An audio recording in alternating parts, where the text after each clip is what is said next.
अस्सलामु अलैकुम वरहमतुल्लाहि वबरकातुहू। मेरे प्यारे अजीजों दोस्तों, आज का हमारे रिएक्शन वीडियो में मुफ्ती सलमान अज़हरी साहब का बयान है, तो चलो शुरू करते हैं अपने रिएक्शन के साथ। ये दो मसलों से मैं तुम्हें बताऊंगा मेरे अजीजों, पूरी जिंदगी भर शैतान इसी तरह से करता है।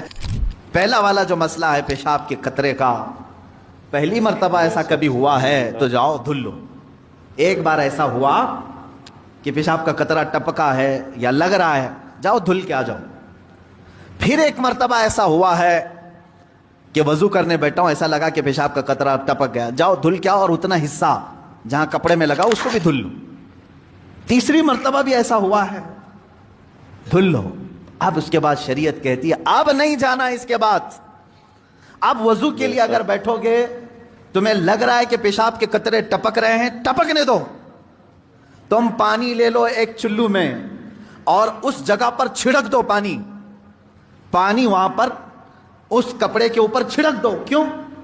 इसलिए कि कहा गया है कि बाद में अगर तुम्हें वसवसा भी आने लगे तो यूं समझ लो ये पेशाब का कतरा नहीं बल्कि मेरा छिड़का हुआ पानी है, मेरा छिड़का हुआ पानी।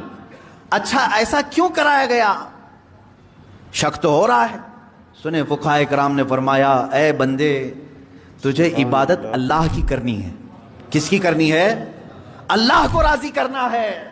और ये जो वसवसे आ रहे हैं तुझे, ये शैतान के हैं। अगर तू बार बार उठ करके धोने के लिए चला जाएगा तो बात ये होगी कि तू शैतान की पैरवी कर रहा है अल्लाह को छोड़ करके। यहां शरीयत ने यहां तक कहा कि शैतान की पैरवी हो जाएगी अगर कसरत से तू करने लग गया।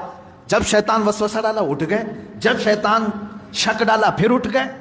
बार बार अगर ख्याल आ रहा है तो उस पर अमल करना जायज नहीं। पानी छिड़क लो और कहो मैं शैतान की पैरवी नहीं करूंगा, मेरे मौला की इबादत करूंगा।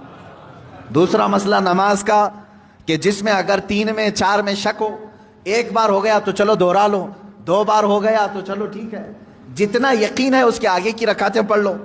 अब अगर बार बार ऐसा शक होता है तो फरमाया गया अपनी नमाज वैसी ही कंप्लीट करो, इसलिए कि ये शैतान तुम्हें वसवसे डाल रहा है। अगर तुम उसके वसवसों की तरफ जाओगे तो यहां होगा ये कि तुम शैतान की पैरवी में लग गए। हकीकत में नमाज तो रहमान की इबादत है। आप समझ रहे हैं? ये 2 मसलों से मैं तुम्हें बताऊंगा मेरे अजीजों, पूरी जिंदगी भर शैतान इसी तरह से करता है, तुम्हें अपने असली मकसद से डाइवर्ट करके किसी आम फजूल चीज में लगा देता है, फजूल चीज में लगा देता है।